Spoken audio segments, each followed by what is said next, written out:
motorcade route. Something, I repeat, has happened in the motorcade route. Who controls the past, controls the future. Who controls the present, controls the past.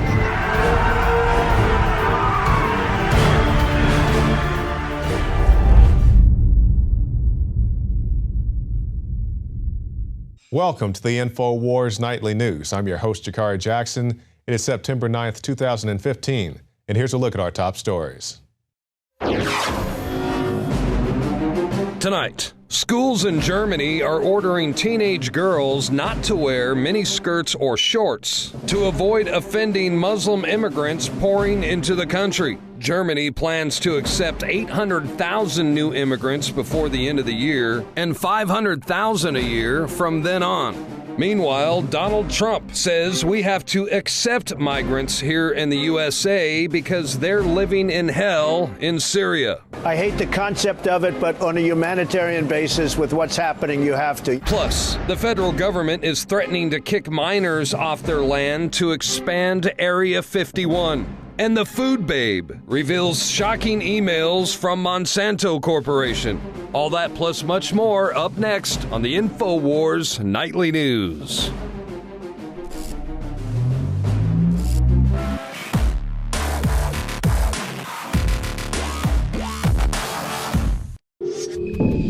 One of the hot topics, not just here in the States, but around the world right now, is people migrating from place to place. And many of them have a very legitimate reason to do so. And we'll talk about that more in our next article. But for right now, I want to talk about some of the culture clashes that are happening because of people migrating. And now we see that German schools are ordering girls not to wear short skirts as to avoid offending Muslim students. And it says a school sent out a letter to parents advising them of a new security measure after a migrant shelter was opened at the school's nearby gym. Parents were warned that children should not wear revealing clothes for fear of misunderstandings that could lead to attacks by the migrants. Now, let's stop right there. It's one thing to have people come into your area, not necessarily your country, but people can move from place to place because of some type of natural disaster. People move from Oklahoma to Texas or whatever the case may be. But with that, if you get someplace and you find out because of what somebody is wearing that may cause them to have an attack on you, that does not fly at all. You can't just say, well, in Oklahoma, we wear the Sooner colors. You guys are wearing Texas colors. We're going to attack you. No, you can't do that. And it's the same thing with this type of situation that we see going on in Germany. Now, of course, as I always say when I talk about other religions, not all Muslims are this way. You got plenty of peaceful Muslims. They have no issue with anybody. Myself and Joe Biggs had a chance to go to the Stand with the Prophet rally in Garland, Texas. This isn't the one that got shot up. This was the one before that. And we met nice Muslim people out there. They were peaceful people. The first thing they said to us on our cameras was, well, we condemn the actions of Charlie Hebdo. We condemn the actions of Boko Haram, all these other groups who are out there doing these horrific things. So not all Muslims are like that. So now as we continue on with our article, children are also told that derogatory and racial remarks will not be tolerated. And yes, I can understand that. You shouldn't have people throwing racial insults at you because of your race, your religion, or anything else. But it reminds me, when we're talking about these measures and what they're banning and what they're not allowing people to say or do, as far as things that don't offend people or shouldn't offend people, just the way somebody is dressed, it reminds me of what's going on right here in the United States of America, because we've seen in places like California, they're telling the kids not to wear American flag t-shirts in the United States of America. Well, it may offend somebody from another country. Well, it's like, well, this is the United States of America where we have an American flag flying high. Why can I not wear this American flag t-shirt? But that's kind of the state of affairs that we're in right now. And as we're continued about these things that are going on in the schools, we've also seen, while they're telling kids over in Germany not to wear the short skirts, here in the States, if a young man wants to use the girls' bathroom, that's perfectly fine. We've seen that become some of a normal thing. And when you have little kids, little 5-year-old, 6-year-old, it's probably not that big of a deal. But when you get up to the high school ranks and you get all these various people with hormones and all these other things going on, having the boys and the girls use the same locker room is just a recipe for disaster. Now, but let's go back to the migrant issue, people coming over the borders. Now, as I said earlier, some people are traveling because of very real circumstances that they're trying to flee from, whether it's poverty, illness, safety concerns. because not just the people leaving places like Syria, but you also have people down in Central and South America that are still being affected negatively by the Contras and the things that happen down there. So I can understand people coming to various countries, wanting to leave those countries and go to a better situation. But the issue that we're having is we have so many people that are going into communities such as what we saw in McAllen, Texas. And it's fine if you have a church, a private organization, or private individuals who choose to house these people pending their trials. I have no issue with that. But the problem is they had so many people coming in there, is draining resources from the city of McAllen itself. And then they said, well, yeah, we pretty much tapped out on our emergency management fund, which is to say if they had a flood or tornado or some type of other natural disaster, they wouldn't really have had any money to take care of that. Also, it was in the local news down in that area that if some type of disaster did occur, flood or whatever, they would evacuate the people who came over the border first. And I was like, well, I have no issue with you getting them out because, of course, you don't want to leave anybody behind. But who's going to go get the people from the homeless shelter? That wasn't a priority for them. Or what about people in temporary housing such as trailer parks who may also be low income and dependent on public transportation? Who's going to get them? Like, well, we'll just leave them to their own devices. So with that said, Trump has come out and said that we have to bring migrants into our country because they're fleeing situations like what's going on in Syria. Now, do you object to migrants who are getting out of the Middle East and North Africa? Do you object to them coming to the USA? I hate the concept of it, but on a humanitarian basis with what's happening, you have to. This was started by President Obama when he didn't go in and do the job when he should have, when he drew the line in the sand, which turned out to be a very artificial line. But, it's living in hell in Syria. There's no question about it. They're living in hell. And as I stated before, some people are trying to flee for very legitimate reasons. They have real concerns about their safety. But I think this is a situation where we're putting a Band-Aid on something where we should be trying to avoid making the incision altogether. Because yes, there is a lot of problems going on in Syria, and I'm not saying that the United States or Western governments are the cause, but they are a contributing factor. When you look at the point where we have the Syrian rebels, many of whom aren't even Syrian, many of them have sworn allegiance to al-Qaeda, although we continue to fund these guys to go out and do these things. And then we see people like the White House, they come out and they say, Assad has crossed the red line. He's using chemical weapons on his own people, even though the video they showed on numerous mainstream media outlets here in the States had the al-Qaeda watermark on the video. It's like you take something from Fox News, like, oh, this is a CBS piece. You're like, no, it has the Fox News logo on it. It's kind of that same deal. So with that said, the Syrian rebels, the al-Qaeda rebels, have committed at least one chemical attack because they even made a video documenting that fact, but we completely ignore that. So yes, we are contributing to this. It's the same thing like the Contras down in Central and South America. People are flooding here because of those ill effects, but if we weren't doing that stuff to begin with, people wouldn't have to leave their homes. I don't want people to come here because they can't stay at home. If they want to stay home, we should be able to put resources towards that or not put negative resources that drive them out of their homes. Because I saw an article, I think it was a couple months ago, I sent it to a Syrian girl, Mimi Alaham, or whatever her name is. She has several different names, kind of like Puff Daddy, but Partisan Girl, all that. But I sent her this document talking about how a lot of the Syrian refugees are coming to Dallas now. And she said, it's terrible. I really wish the United States would stop doing things that force people out of their homes. And I do agree. Long story short, let's make an environment where people can stay in their own homes and not have to leave because of the actions of the United States government or other governments for that cause. And as we talk about the alienations of Syria and Central and South America, let's talk about the alienation of the United States of America. And we see more than half of adults have diabetes or prediabetes. The study of U.S. government health surveys examined the prevalence of diabetes among 26,000 U.S. adults between 1988 and 2012. According to the study in the Journal of the American Medical Association, up to 14% of U.S. adults had diabetes in 2011 to 2012, and what's even scarier, many of them didn't even know about their condition, which is to say these conditions are on the rise. And there are many contributing factors as to what causes diabetes, but one that cannot be denied is your food, what type of food you eat. Type of food that you don't eat, I guess, is also a factor in there as well. And to this, we have Vani Hari, the food babe. She's been on our show several times, documenting a good number of different things. She's gone up against Monsanto, Chick-fil-A, Subway, many other places as well. But now she's putting her focus back on Monsanto with the article, "The Shocking Email from Monsanto and Why I Submitted a FOIA Request." And this concerns Dr. Kevin Folta. And she says, newly discovered emails revealed that Folta received a $25,000 unrestricted grant from Monsanto.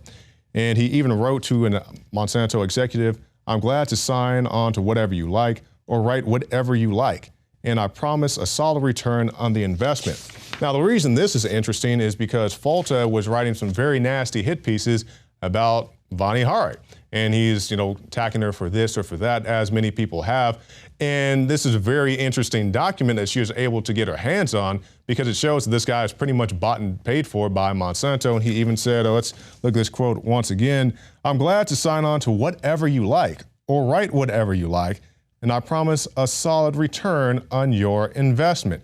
Now, this doesn't particularly mention Vani Hari by name, but it also goes on to point out in the article that he had denied several times, 9 that she has documented here, that he said he had no connection to Monsanto. And I'm pretty sure a big corporation like Monsanto isn't exactly that. People like the Food Babe are out there operating and doing various things. But it just goes to show you that a lot of people think when it comes to politicians or scientists or many other people that they can't be bought and paid for. Well, yes, they can, because it happens all the time, especially in politics. You see these guys, whether it's for money or power or they're being blackmailed, they may do something that's against the better wishes or the better concerns of the general populace, and scientists or anybody else are not immune from such endeavors. Yeah, they have student loans to pay back just like anybody else. So at the end of the day, they may take that check and do something that isn't exactly in your best interest. So you can't just say, well, this guy went to school for 8 years, so he's above reproach. No, he's human like anybody else. I'm not saying that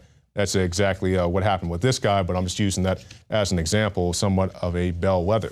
Now let's talk about weathering the storm of the gun grab, because we have many people who want to remove all guns. They say anytime a tragedy happens, let's take all the guns, let's ban all the guns.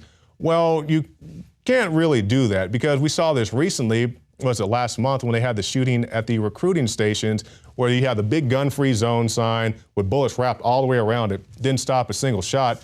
And then on top of that, we saw one of the service members pull out his concealed carry, and they were even threatening to charge him for defending his life.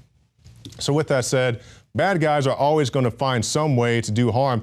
Case in point, I believe it was last week, I can't recall exactly where it was, but I saw an article about another mother, and I stress another mother, who chose to drown her children in a bathtub. It's a horrible situation, but nobody's going to ban bathtubs or bath water. And you say that's ridiculous. Why would you do that? There are millions or billions of mothers who wash their children, who bathe their children every day without incident. And I would say you are correct with that. There are millions of gun owners in the United States of America who have never shot a single person. Many people haven't even shot a deer or a squirrel or anything like that. And we had Mr. Pittman, Carl Pittman, on, who we're going to show an interview of later on, who was on the Alex Jones show. And he said, if I pull out my firearm right now and place it on this table, it's just going to lay here. This table is going to fall apart before this gun accidentally goes off and shoots anything. And that's exactly right. Guns don't walk out the closet at night and just go kill people. You need somebody with ill intent or somebody who's just completely negligent. And now we see that gun owners of America have endorsed Ted Cruz for president. And it basically breaks down how Ted Cruz is against the UN Arms Trade Treaty, which would implement a full gun owner registration if it was ratified by the United States Senate. Now, at this point, I'm not convinced of any particular presidential candidate. I'm definitely not going to try to convince you who to vote for. There's some people I may say you probably shouldn't go for, but as far as the ultimate nomination, I'm not exactly sure. And of course, when you get to big national politics, there are a lot of things that are beyond your or my control, because yeah, you can vote for a good sheriff, a good city council, and you may have your vote counted. But as Trump pointed out in the debates last month, that if he makes a call to somebody in the midnight hour and he gives them money, they're going to do what he wants them to do. So just because you campaign for candidate X and you have candidate X's collector plates on your mantle at home, it doesn't mean if you call them up, they're going to do what you need them to do. So keep all that in mind as we go forward into the next presidential election. Also, we see that in Baltimore, they have paid out over $6 million to the family of Freddie Gray. I think it's great that Freddie Gray's family got a payment, but I also think it's terrible that they take these things out of the city or out of the county. I think if they really want to affect change in the police departments, they need to take these fines out of the police departments or sheriff's departments themselves. And now we see that people are starting to be kicked off the land at Area 51. And for whatever reason, the Air Force says, we want you guys out of here. They offered them what they consider to be their last best offer for the community of $5.2 million. And so far, the people are standing firm, and they say they don't want to leave. And hey, that's their home, regardless of how bizarre it may seem to some people for them to live out there. Hey, it's their home. If they choose to stay there, that's their business. And people should be allowed to do what they want to do in that regard. Now, stay tuned, because coming up later in our show, I'll have an interview with J.D. King. He's an independent filmmaker, and he's documenting polar bears and how their disappearance or the plight of the polar bear isn't as dire as some people would like you to believe. Stay tuned. This is the Infowars Nightly News.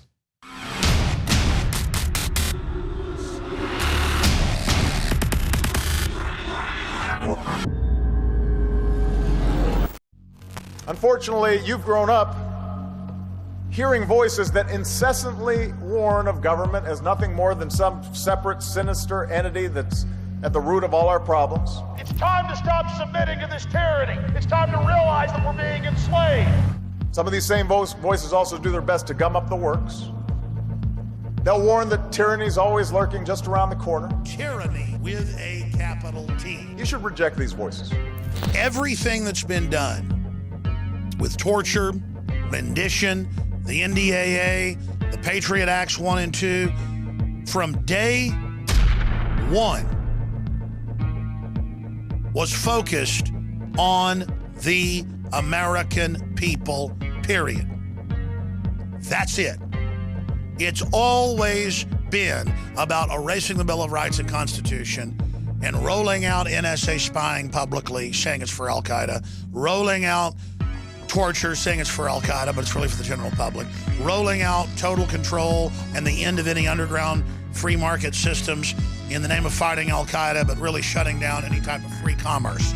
This is all about converting us from a free society to a tyranny with a capital T.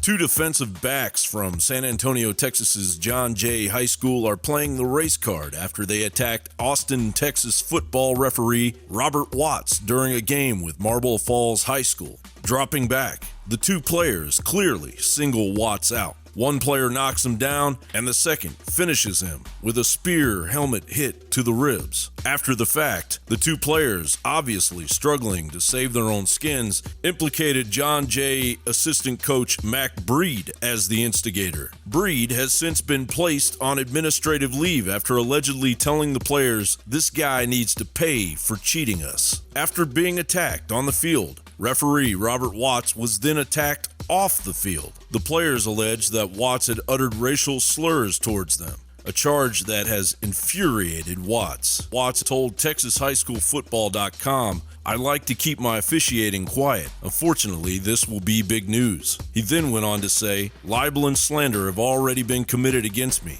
I will be contacting the appropriate people soon, and any statement from me will come at a later date." All over the country, it's happening where a group of black people with their white, trendy Soros handlers, college students, show up at restaurants and yell at people and say, "Raise your hand in solidarity for Brown, who was shot in Ferguson, or you're a racist," and the whites all submit, basically, and raise their hands under threat. That is pure Soviet behavior. Black Lives Matter protesters target white diners eating brunch. That is our story on DrudgeReport.com in the middle column. Regardless of what you think about this, and then they say, why, every something seconds or every, few minutes, somebody gets killed and certain percentage are black. Yeah, and 9 out of 10 blacks are being killed by blacks. And these Soros-handled groups, their answer is ban guns. I always hear that.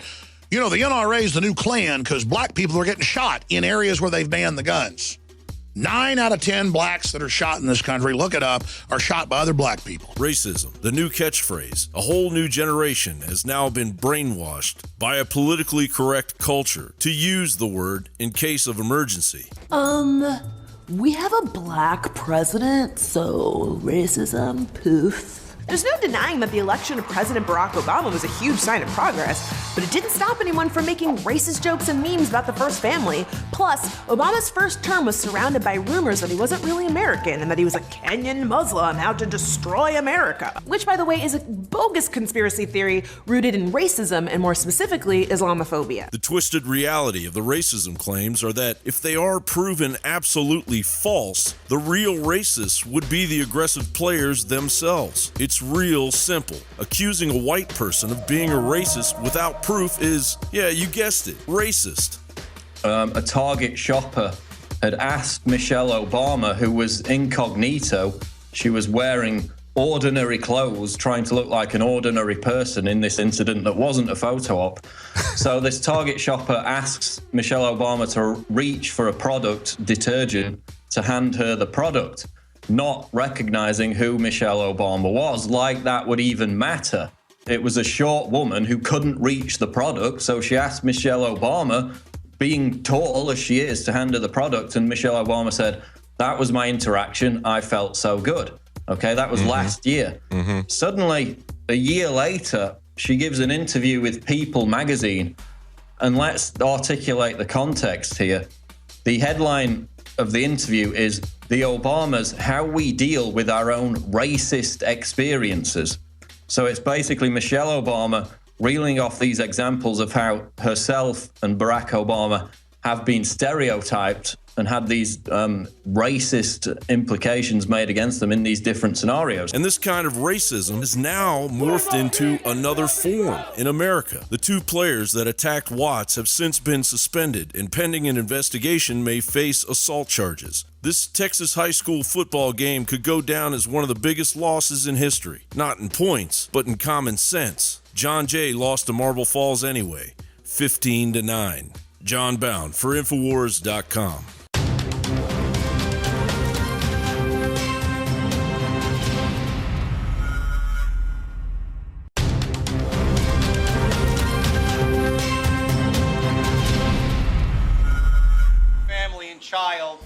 Dan Bedandi, Infowars.com. I attended yet another public questions forum hosted by the Rhode Island Department of Health on the new mandatory HPV vaccine law. Preceding the forum was a protest led by Rhode Island Center for Freedom and Prosperity in association with Rhode Islanders Against Mandated HPV Vaccinations, a parents group which has attracted over 2,300 members in the past 2 weeks. I spoke to the group's leader, Mike Stenhouse, concerned parents, and a handful of Rhode Island state reps that are fighting against this overreach of government. We think the mandate was bad public policy. We think it infringes on parental rights. We think it infringes on student and individual rights. That's one of our missions, is to preserve economic, education, individual rights. And the process by which this was implemented, really by one former Director of Health and Human Services, without any legitimate public debate, without any legislative oversight. Just imagine that one person has the power to put this kind of controversial mandate on every family in the state. For one thing, I think parents really need to get together and voice their opinions. I think that the more collective we are, the more power we have in numbers. I think there's a lot of people that are against this mandate. Yeah, and you think Governor Raimondo's going to do anything about it? Honestly, no. I don't. I think that he's probably receiving money from some pharmaceutical company and thus is not going to do anything for us. I think it's a bureaucratic government overreach, and it's totally unnecessary, and it's taken the freedoms away from the citizens of our state. It's been stopped in other states and countries, and I'm just doing it legislatively to try to address this issue. I believe we own ourselves as individuals. We should be able to do what we want. No one has the right to put anything in our body or our children's body without consent. People can be pulling their kids out of school, so people still have a choice. If anything, I would have them pull out of schools already. Mandating in this way is not appropriate. I think it's for each person to decide, but I do feel that there is enough evidence that HPV clears itself well enough that, in my personal opinion, it isn't something that I would give to my children because I don't feel that the risk-benefit factor is there enough to want the vaccine. I mean, as a parent and a grandparent, you know, the last thing I want is for government to tell me or my children what they have to do with their children or any future generations of children. I mean, what is freedom if you're being told what to do by some superior form of master? You know, that puts you in a slave situation. We're not slaves. We fought for freedom, and we've made sure that people aren't going to be, enslaved in this country and around the world. And so, that's when you take a parent's rights away, you're just basically saying that they're a slave to this system of the government. I believe this vaccine mandate is something that the government shouldn't step into. It's a young vaccine. We're not sure of what it's going to do today, tomorrow, or in the future. I think it may be potentially harmful to our young women. Sterilization, infertility, cancers later on. Although we're preventing one question, and yeah, it's a very effective vaccine for the 2 strains that it's attacking, it's causing a host of other problems. It's increasing cervical risk, and in my opinion, maybe ultimately increased cancer. I believe it's an individual right to privacy issue. You know, our Supreme Court, United States Supreme Court, has found that you have a substantive due process right. It's a fundamental right to privacy that's based in our Constitution. And I think the right to say, I don't want my child who's not transmitting this disease at school, and it's a sexually transmitted disease, shouldn't have to have this vaccine. It's a fundamental liberty interest, which I think the state's infringing upon. Many parents spoke out at the rally, and during the public forum with the Department of Health was no different. People are. Who can take away the mandate? So the mandate would have to be evaluated at a full state. You put on the mandate. That went into who can take it away? Okay, let me answer. Does not seem appropriate, and I have a clinical background, so I'm fully aware of the provider advisories. And when you send something out that says all clinicians have to receive the flu shot, or else they have to wear a mask when they're taking care of patients, we get that message. So something's wrong. There's a gap with the message that is being sent in terms of this being a choice for parents. I want to present this here. This is the United States Constitution. Okay? I want to present to you, Mr. Loretta, before you make another decision for the mandate. In this country, we have a thing called the Bill of Rights and Constitution. Next time, I want you to please follow that.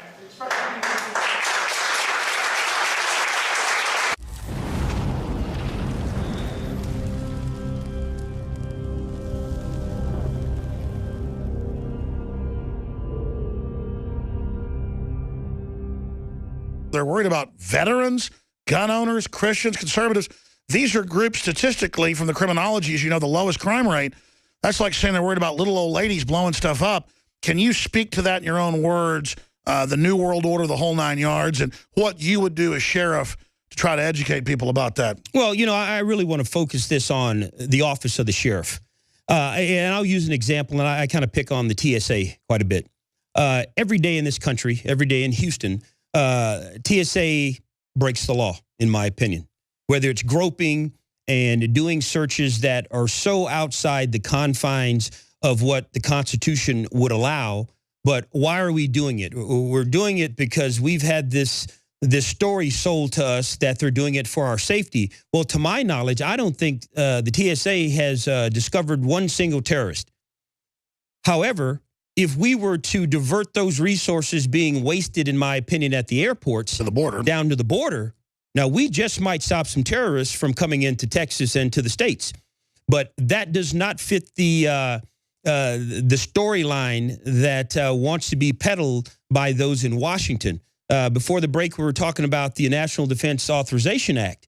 Now, is it too far-fetched to believe that this racial strife that we see building in this country could be someone's attempt to create enough civil unrest to bring Barack Obama to a point to say he wants to impose martial law, of course, for our own safety, and possibly even consider suspending the upcoming elections.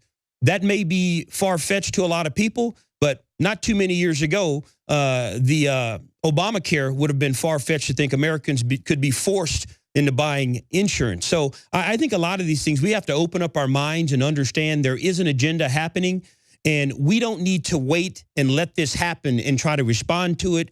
We need to right now, and I do mean right now, do something about this, because this experiment known as America, if we don't, is going to fail. There is no limit to what they will do or what they will try to do. And so we must be on guard. We must absolutely stand at the gate and say we're not going to let this happen. Folks, if we lose this, where do you go? Where do we go if we let America slip away? Yeah, these other countries aren't going to let us come in, and we're sure not going to be able to go there and get stuff for free. Yeah, a lot of these people, a lot of these countries that we give billions and billions of dollars to, they don't like us. So in my humble opinion, I think we ought to let them not like us for free, and we don't need to give them anything. That's a great idea. Let them not like us for free. There are a couple of things in my life that I have never bought into. I don't play the race card. I think it is ridiculous. I don't buy into affirmative action. To hurt one person in order to benefit another is exactly what the civil rights movement in this country was supposed to have been about. Dr. King would absolutely have to be doing backflips in his tomb to watch some of what has been done, supposedly continuing on his life's work. But what we see is an absolute move to lawlessness. Because if we can get this thing to where there is no expectation of decency or law, that allows people to do anything they want. I look back years ago, Alex, I was a young sergeant in Southern California on the police department there in San Diego County when the Rodney King riots happened. And it's interesting that I asked myself then, how many of these people out looting and rioting in L.A. were out there because they were truly offended and bothered by what was done to Rodney King? Or how many were out there simply because it was an opportunity to behave badly? And I think that's what we're seeing in this country. If you want to handle a problem from a law enforcement standpoint, for example, in Baltimore, the day they were going to bury Freddie Gray, the law enforcement community should have been on tactical alert in that city. Had I been sheriff in that county, we would have done that. I'm not going to say it wouldn't have started, but I can guarantee you it wouldn't have lasted long. It's really important that we know our history, folks. We have many, many black folks in this country who are obviously descendants of slaves. And there's a lot of anger that still exists today. Now, with here being in Texas, something very important happened on the 19th of June, 1865. In Galveston, Texas, the news arrived that slaves were free. Now, if I do my math, that's just a couple months past 150 years ago. So what is the beef? What is the problem for any black person today to be mad at a white person today simply based on race, to try to blame them for something that happened 150 years ago before they were born? This is the most stupid thinking I've ever seen. Judge people on that person. Do not try to put a blanket. It's the same thought that all cops are bad. That is lunacy. I've been in this business a long time. I know a lot of good officers. I've known a few bad ones. And what we have to do in law enforcement is make sure when we run across a bad one is we get them out of this business immediately. And if that means we get them out via jail or prison, that's okay too. Veterans are the most awake, then police after that, whether they be federal or local. That's why they want us to have a war with police, is because the globalists realize the most awake group is the police and military. I've experienced that. Have you experienced that? That behind closed doors, the police really, compared to the public, I talk to cops, I mean, they're super awake compared to the public about how stuff works, who's behind things, what's going on. So we can bash cops all day, but I just discovered they're one of the most awake groups to the New World Order conspiracy. Well, you know, we have to be, Alex. You know, we live this stuff. I mean, the streets are not exactly a safe place. And so if police officers are not paying attention to their surroundings, that's when we die. And we have to get better at doing what we're doing.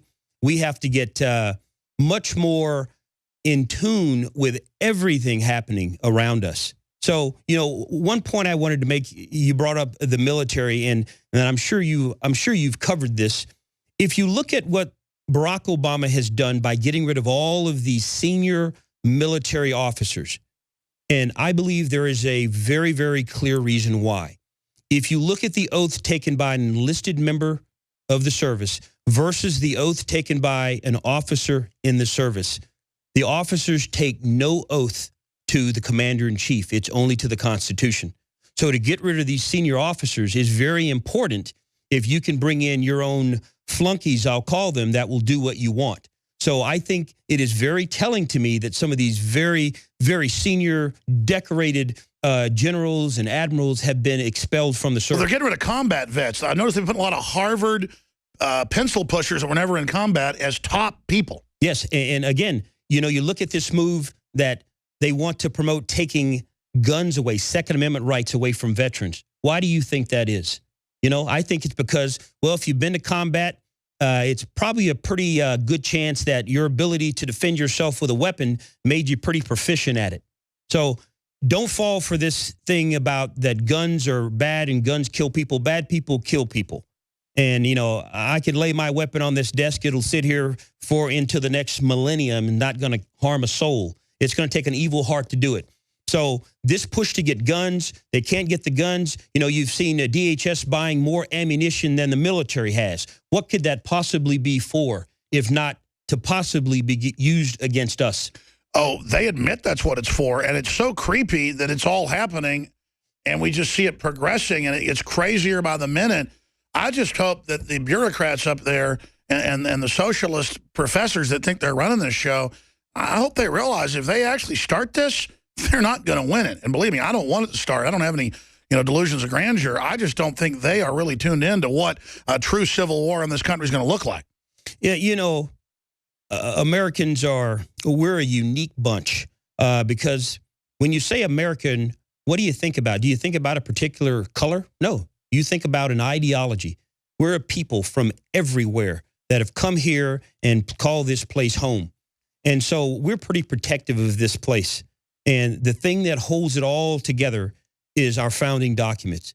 And that is why we must do everything necessary to protect those documents. And anybody who steps into office who does not uphold that oath that they take, that needs to be a criminal offense because it's bait and switch and it's the most dangerous kind.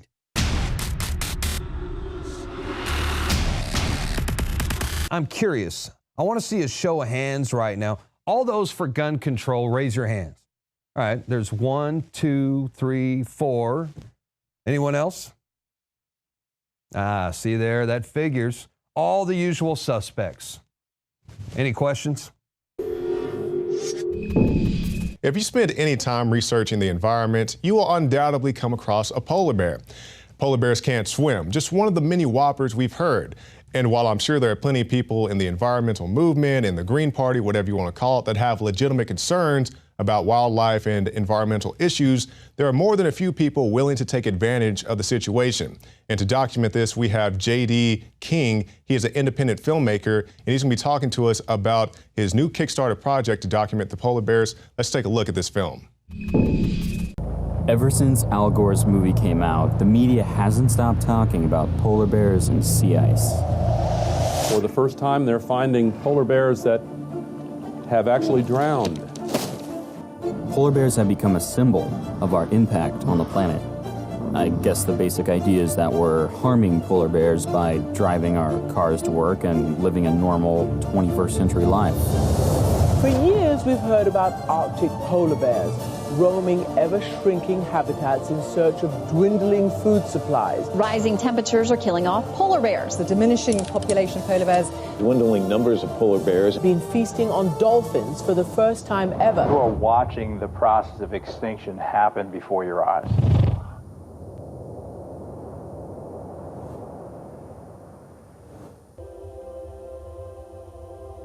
In our lifetimes, there's never been a bigger environmental issue than this.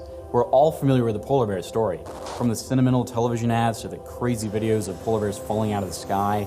The world's news and media just keep on saying the same thing. But what if I were to tell you that there's now compelling evidence out there that suggests that this whole polar bear and global warming sea ice saga is entirely wrong. Polar bears are thriving. In fact, 50 years ago, there were only 5,000 to 10,000 of these species. Today, there are over 25,000. JD King is our guest. Thank you for joining us today, JD. Hey, my pleasure. So tell us about your recent Kickstarter project. So what we're trying to do is raise some funding to get a project going to expose the polar bear global warming sea ice situation. So going deeper into that, we just played your film and we've seen some famous quotes. I'm not exactly sure what all you have in the film, just having seen the trailer, but we've seen people like Al Gore come out, say polar bears can't swim, all these various things, these environmental issues. So as far as your film, how deep into that do you go? Well, the film hasn't been made yet. That's why we're on Kickstarter. We're in the process of putting this film together. Really excited about it. But the polar bear story was introduced by Al Gore in Inconvenient Truth. Yeah, polar bears floating on the icebergs, they're sinking, they're dying. But this issue hasn't gone away at all. For the last 8, 10, 12 years, it's been the worldwide icon and symbol of the global warming alarmists. And even this year, you've probably seen all the headlines. Polar bears seen eating dolphins for the first time ever. Mm-hmm. You know, polar bears are going to be gone by 2025. You know, 2/3 of them are going to be gone by 2050. They're disappearing. You know, President Obama just went up to Alaska to go pose with some melting glaciers on the one hand. And then, you know, on the other hand, he announced like an upgrade in the icebreakers, trying to buy more of those. So that's a story we've heard for years and years, that polar bears are dying. But when you examine the facts, it's completely not true. And that's what we're trying to do. We're trying to tell a true story here, because if big government and the media can't get something as simple as the polar bear story right, how can we possibly even dream of trusting them with something much bigger, like the global climate system? It's ridiculous. Oh, yeah, that's exactly right. And not to get too off the polar bears, we'll definitely get back to that in a second. But when we talk about the climate or the climate change, because people who pay attention, though, it used to be global cooling, then it became global warming, and now they use the all-inclusive term climate change. So whether it's hot, if it's cold, if it's rain, if it's drought, everything fits into this narrative of climate change. And to go one step beyond that, I don't know if you saw earlier this year, they had the reports 2014, the hottest year on record. And let's just say, for the sake of argument, that was true, that it was record heat here, here, and here, but we also had a record cold. It didn't say 2014, the hottest year on the record, with the exception of Chicago, Illinois, that had some of the coldest temperatures in 100 years, or Detroit, Michigan, that had some of the coldest temperatures in 100 years. So when we all come back to it and it goes to the wildlife, particularly the polar bears, what do you want people to know about this project that you have going on? Well, the truth of the matter is that there's more polar bears now than there's ever been in recorded history. I mean, just in Al Gore's lifespan, they've gone up 3 or 4-fold. They went from about 5,000 tops about 50, 100 years ago, best estimates, to between 25 and 30,000 today. So the polar bear is actually an amazing success story of wildlife conservation. And like you said, the climate changes all the time. It's always changing, yet they've never told us, you know, all these alarmists who freak out about 2 degrees now, which is going to destroy the planet. Maybe you've heard that. But what they fail to mention is that the temperature's always gone up, it's always gone down, and they've never told us what that ideal temperature is. And glaciers have been melting and receding a little bit ever since the last ice age for hundreds of years. And there's no indication whatsoever that that's been accelerated by human activity. You know, the Industrial Revolution was about 150 years ago, but this current warming trend has been going up long before that. I do agree, because I meet a lot of people, I don't know if you do, but they always talk about pollution. And yes, we do have a pollution issue, whether it's, you know, a dump, or, we think of the BP oil spill, but then they always try to connect that to climate change. That's like saying, if I throw a potato bag chip on the ground, it caused a tsunami in Japan. I'm like, that doesn't make any type of sense. But these are the type of arguments that they try to present to people.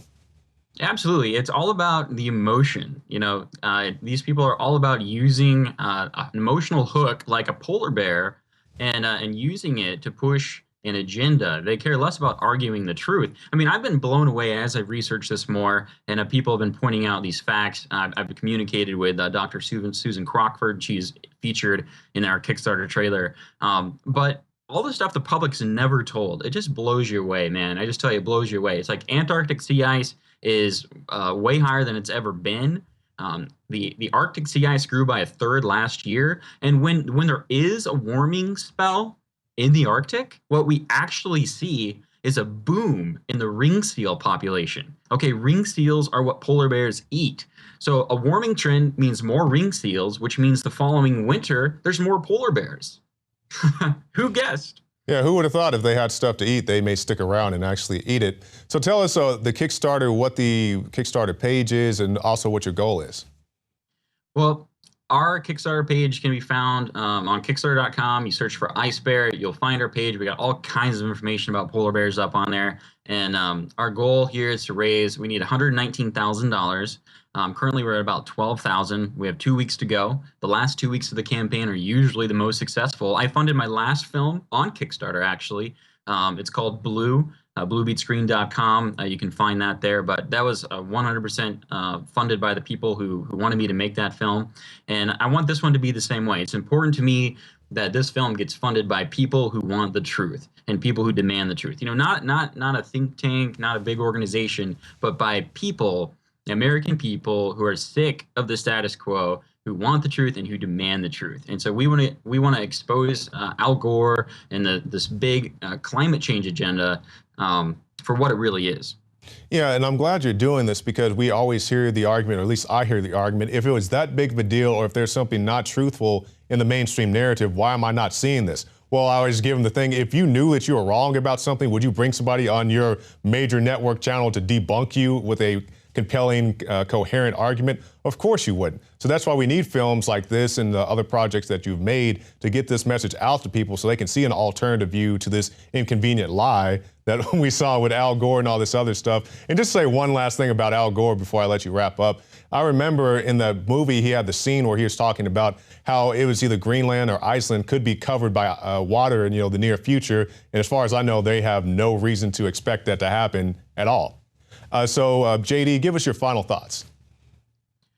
Well, this is an issue that's really important to me. For the last 6 or 7 years, I've been just 100% poured myself into exposing overreaching environmentalism going on in the Western United States where I grew up, with issues like the wolf, the spotted owl, where we've seen industries get shut down and people destroyed. And now I just really, my team and I really want to take a stab at this global issue because what's going on behind the scenes is an effort with the global elites to control the world, really, especially the developed world like United States, in the name of saving the planet carbon dioxide. And there's nothing at all that they cannot touch in the name of the environment and saving the planet. And that is very concerning to us.